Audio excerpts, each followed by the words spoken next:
Hi, I'm Tanya Palucci and welcome to this finals edition of Swans Weekly. The Swans face Carlton tomorrow night in a do-or-die final at ANZ Stadium.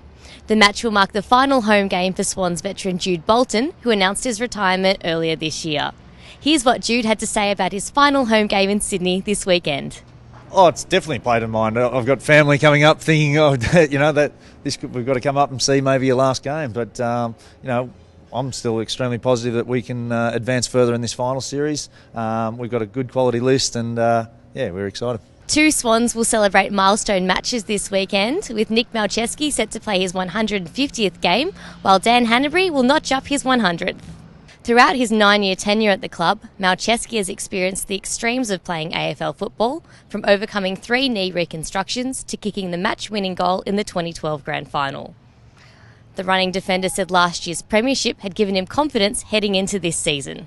By contrast, Hannebery has notched up a quick-fire 100 games in less than 5 seasons and had played 72 consecutive games until the Swans' round 23 clash this year, which he missed due to bone bruising.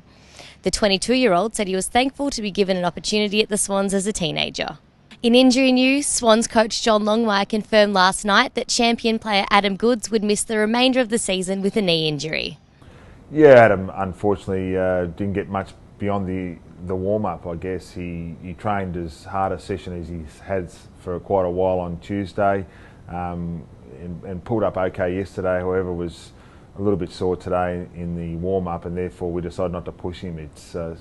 We had a chat with him and we were obviously pretty urgent about the situation as far as getting him right and pushing his training, but we decided not to push him any further. He hasn't re-injured it, he's still fine, but the intensity of Tuesday meant it was hard to back up again today, and that's his season done.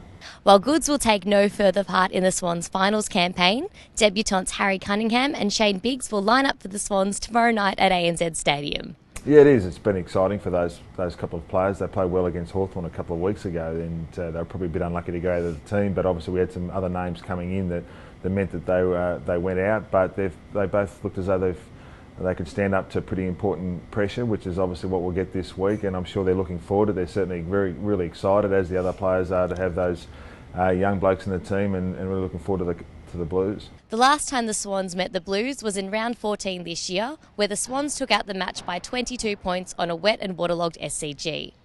The Swans led by 34 points at half-time and kept the Blues to just 1 goal at the main break. The Blues fought back strongly in the second half and reduced the Swans' lead to just 7 points early in the final term, before goals to Ben McGlynn and Tom Mitchell sealed the match for the Swans.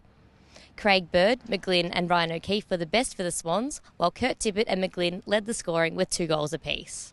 And that's all we have time for in this edition of Swans Weekly. Make sure you get around the boys by leaving your message of support at sydneyswans.com.au/getaroundus or via the Get Around Us Facebook tab. We'll see you next week.